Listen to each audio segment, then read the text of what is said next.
Congratulations. You just worked on the business. How's it feel? Feels good?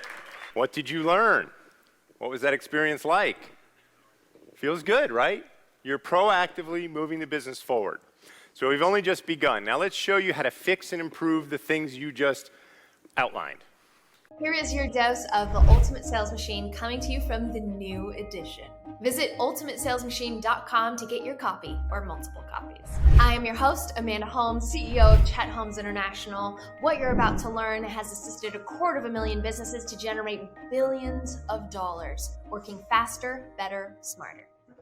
Okay, large company model again. Let's say you pinpointed 6 areas of impact. You hold 6 meetings per week where possible.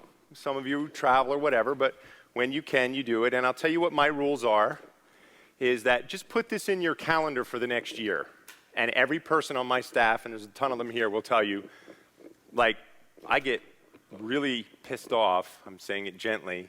So like our guy Gary last night, had probably stronger, passionate words for it. My staff will tell you.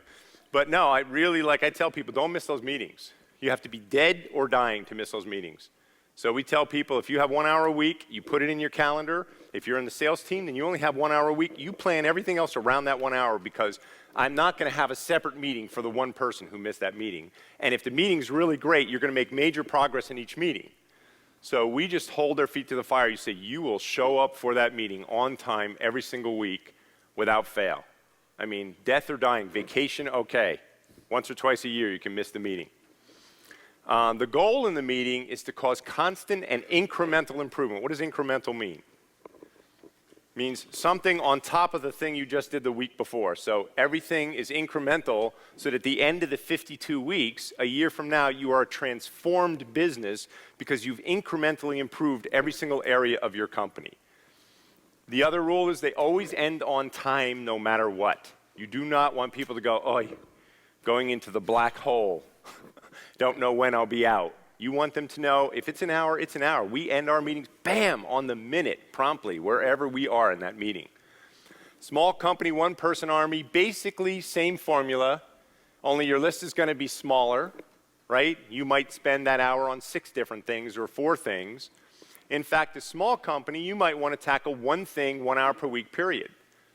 And I'm going to show you how to work on it. You get your prospecting down to a science, or you work on your customer service procedures, or you make sure you're marketing every single week. And if you're one-person army, you should be marketing every single day, but that's another session, and it's coming up. Okay, same questions to prove a point. Small companies with 3 or less employees, raise your hand if you keep religiously spending 1 hour per week proactively improving some aspect of your business. 1 hour a week, no matter what. Okay? That's fantastic. Where time is set aside just to perfect some aspect of the business and you let nothing interrupt this. You don't do emails. You don't take phone calls. And if you're a store and it's 9 to 5 or 9 to 9 or whatever it is, then the meeting is from 8 to 9 when you know you don't have to work with customers or clients. So let's define the workshop method of company improvement. This is a fantastic way of improving anything in any company. Way to literally solve every problem you have in your company or cause continuous improvement. You just stop and work on the business. So you take something and you put it on the whiteboard. And if you're one-person army, you write it on a sheet of paper, and then you give yourself 5 minutes to brainstorm on it. So here we go, leading a group workshop. Let's say that right now, I want all of you to work on methods to establish stronger rapport with your clients. And if I said to you, okay, I'm going to give you 2 minutes to work on that, are you going to get ideas? Are you going to enjoy the process? And then ultimately, is it going to help improve your company? So once a week, you're going to put this on the whiteboard, some workshop. Assign everyone to create a list of at least 6 different ways to establish better rapport with clients. I'd say 3 would probably be more realistic because most people can't think of 6. Once this is done, you assign a chairperson. So I'm showing you how to work a large group. So some of you have larger companies. So what I do right now, if we were doing this, you guys as a group, is I'd say, okay, right about here, we got 6 people here and 6 people here. I want you guys to turn around and face the 6 people behind you, and the same behind you, and the same behind you. And in about 3 or 4 minutes, I could organize you guys into a group of about 40, 40 different work groups. Understand me so far? Okay? Then I say, now we need a chairperson to wrangle the group and corral the group. That's somebody who's not shy. That's somebody who, doesn't mind being in the spotlight. It's somebody who doesn't mind representing the group and talking to the rest of us. That person usually will volunteer right away. So in each group, I want one person to raise their hand who knows they're the chairperson. And usually everyone will, except in England. They go, no, you be the chairperson. No, really. They're too polite. So I have to go around and pick chairperson for every group. And I'm serious. It's amazing. The leader, the CEO, summarizes. So what happens is now the leader of the workshop has tremendous control. So you want to talk about a way to get your team on the same page and yet at the same time really control the process. So now I go, okay, this group over here, you're the chairperson. What were your ideas you had on rapport? And he starts giving to me, oh, very good, great idea. And by the way, very important, you number each one, 1. And I'm going to show you why in a minute. Okay, and what's your next one? 2, and then 3. And now I'll go to this group, and they'll say 1, 2, and 3. And then I'll go to the group behind him, and they'll say 1, 2, and 3. And 2 is the same thing that he said the first time. So now, the minute you start getting duplicates, you say, no duplicates. And I will guarantee you we wouldn't get 6, 7 groups back in, and then the rest of you would go, everything's been covered. But it's a powerful exercise to unite a group in something that you want to unite them in. So if you have a large-scale organization and you want to unite them in something, then you as the leader, you can just outline everything that you want them united in. And because you control it, says it here, probe for deeper understanding and add your own input along the way. So you go, what do you mean? Give me an example. Great idea. And I'd like to add to that, and I'm in control, right, as the leader of the workshop. So you have tremendous control while at the same time getting the great brain power of the group. Does that make sense? Okay? Very powerful. Try to continually compliment and encourage comments or folks will dread the meetings. So what's an idea you have in rapport? That's another example, by the way. You're going to learn why what I just did is a really stupid thing to do. Mike, an idea to build rapport? Twitter. Stupid idea. Anybody else? Get the idea? Okay, it's good. Thank you. It's not really a stupid idea. It's a great idea. I missed something last night if it is. But my point to you is I've seen this where I'll teach a CEO how to do the meeting, and then he'll do the meeting, and he'll go, we've discussed that before, and I've told you that's a really dumb idea. How about you? What's your idea? And everyone's like, I'm all out, So you need to make it a pleasant environment where nobody minds sharing. They'll all share openly. Other rules, you state a fixed period of time to solve a problem. So if I say to you, I'm going to give you 5 minutes to work on rapport ideas right now, it's 5 minutes. And then I will prompt you all along the way. You have 2 minutes left. You have a minute left. Okay, wrap it up. That's your planning. Now, if we've done that with this group and we've written 6 rapport ideas down that we think would help, some of them are going to require some procedures, right? And procedures shouldn't just be rolled out as if they're the rule. They need to be tested first. So the procedures are tested, and when they work, then they become company what? Policies, okay? And it says never have anyone do everything all at once. It's a terrible idea. We have a lot going on in all of our companies. And in one of them, we just recently doubled the price of something. So I took the very best producer we had. We gave him the assignment. He went out and he tried it, and I swore him to secrecy. You can't tell anybody else you're doing this, no matter what. If your results are good or bad, I don't want you saying a word. And I get them to agree to that before I even let them do the test. And most top producers can't wait to be, give me some new assignment, So he went out, he tried it. His closing ratio stayed the same. Double the price. Exact same closing ratio. Pretty good test. Then we tried it with the second person, another top producer. And then he had the same results. Now we can parade those top producers in front of all the other salespeople and let them tell you, I don't have to tell you, how did it go? Went great. I closed the same amount. I closed 43% at this price. I closed 43% at this price. And by the way, I'm going to increase your pay because of that doubled increase. We gave them a 43% increase in commission for the same job they were already doing. Do you think they were happy? Yes, they were very happy, and so was I, because as you're going to learn in another module, the way you get the best people is you've got to find ways to pay them really well, okay? So don't do put people on the spot workshops. That's what I did with Mike. I put him on the spot. Give me an idea for rapport. Deer in the headlights. Okay? Give me 3 ideas right now to grow your company. And I've seen this. You know, CEOs bring people together. Okay, I want an idea on how we can solve the most recent problem. Sam, what do you think? So you give them a minute to think about it, and the quality of the answers goes up 100-fold. So you really want to just give people time to think about it. Say, all right, everybody take 3 minutes and work on this. Same thing if you're the solopreneur. I didn't say that very well. Solopreneur. Did I say it right that time? Thank you. But the one-person army is the same thing. You put it on the pad of paper. If you want to be dramatic and pretend you'll have a staff someday, you get a whiteboard. You go, okay, everybody. You know, put it up on the whiteboard.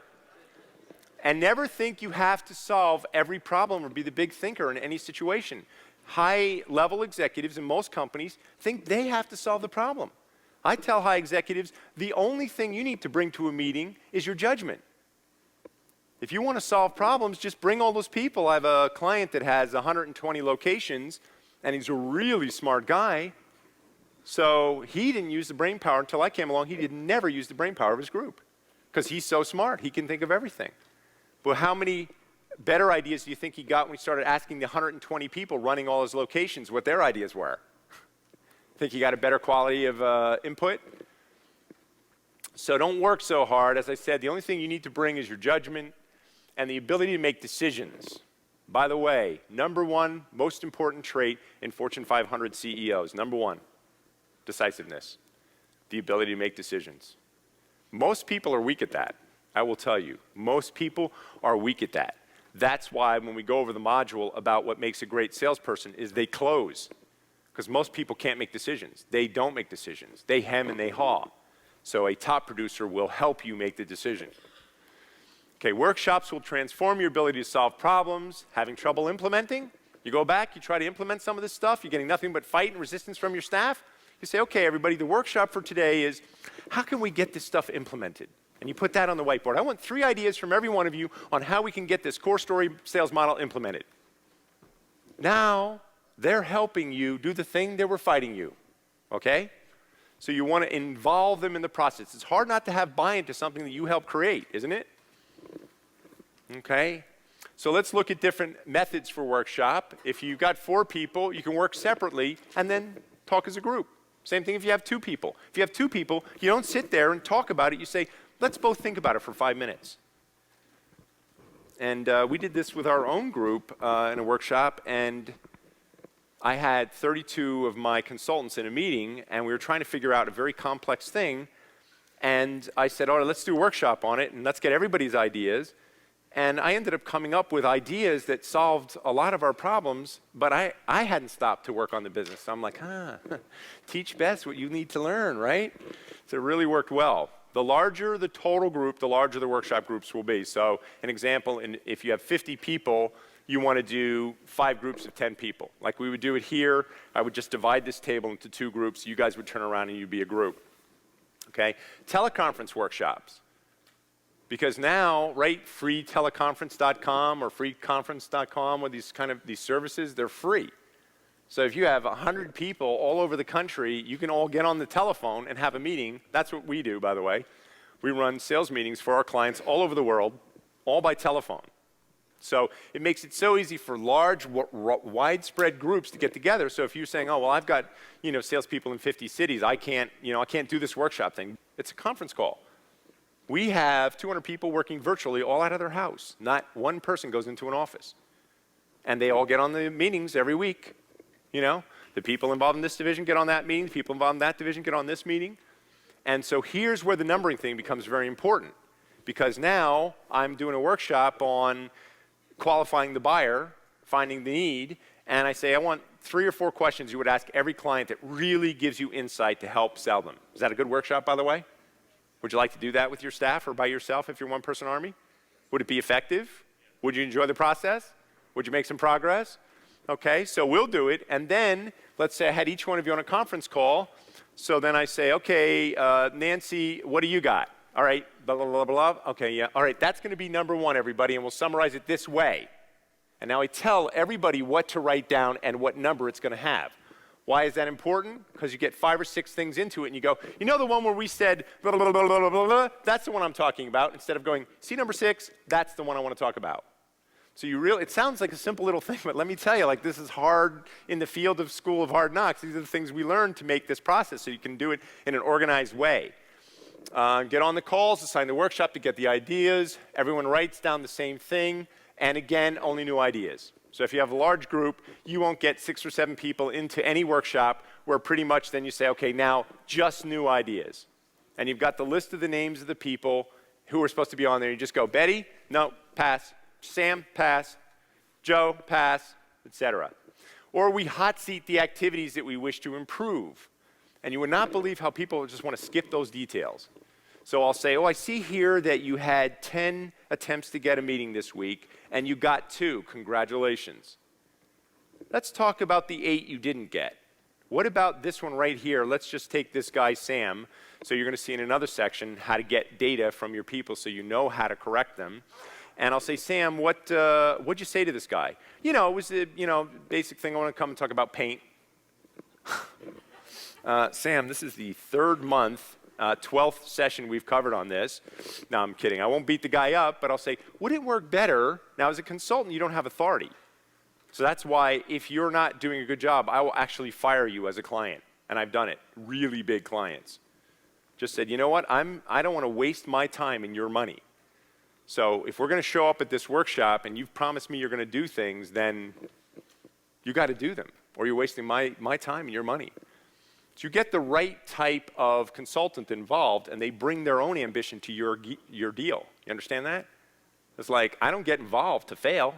So if I'm going to take you on as a client, you got to work or I will fire you. And I've done it. Big names, you'd be surprised. You fired so-and-so? Heck yes.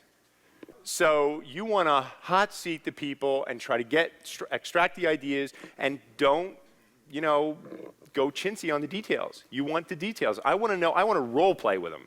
I want to know, what did you say then? What did he say? What did you say? What did they say?